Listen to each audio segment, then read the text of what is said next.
Good morning, welcome to a morning review on Friday the 17th of April. This is Kim Watson speaking for Easy Trader. Looking at the Eurodollar first, and yesterday we saw quite a huge update, and it's looking pretty healthy at the moment in terms of the pattern here. Now we have got back into its monthly pivot here. Of course, if we see a break of this sort of level, well, it gets us back into the range it sat in for the last part of nearly a month. Actually, we sat in a range between 108 and was it 110, so 1104. So if it can get back into that range, well, it'll probably stay back in that range for a while. Maybe we'll see, but for now, it certainly looks like it can get there. From the 60-minute perspective, okay, we've just seen it just break this sort of upper trend line here. It's maybe a bit early to be looking for the long side. It has got potential downside there of the daily pivot there and the prior highs rather. So there is a chance it could run down. But for now, looking relatively bullish, although just sort of coming into sort of almost double top territory in the short-term time frame where we're sitting, but as I say, that could push on. Okay, the push on of that obviously would see us run into the pivot, or potentially see us running into the pivot and maybe further. I'd look at towards, if it does break through that pivot, looking at 108.46 as a bit of a target. Okay, cable. Come back to the dailies again. Another good update into the monthly pivot as well. Now this was the upper range of the resistance point for a good part of a month, and we previously didn't manage to break through that area. This is obviously key now. Where for the obviously there was plenty of supply around that area. If this can break now, we could push up towards the daily pivot at least. Which sits at 1.505. Sort of the 1.5 area, I think, may provide some sort of resistance in itself, being the round number. But if it can get a wiggle on, as I say, 1.5 would potentially be a good target. Again, it looks like we're trying to break up here at the moment.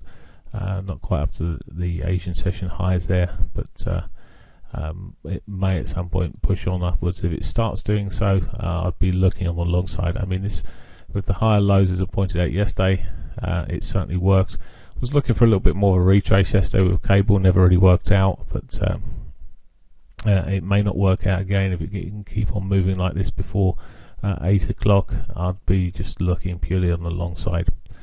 Okay, that's cable. Looking then the dollar yen. Sorry, one caveat to that comment on cable. If it does double top just before or around about the 8 o'clock candle, I'll just be a bit careful in case it just sort of rolls over for a part at least. But it certainly would be a target beyond that level.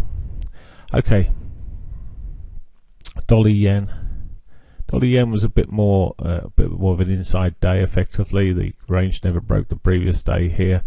At the moment, it's looking quite reasonable that it could come back and test this support area. There's plenty of demand around this sort of area at 118.80, so it could just come back, find some reasonable support. But it has been tested a number of times now, so perhaps if the others start breaking above, this will break through.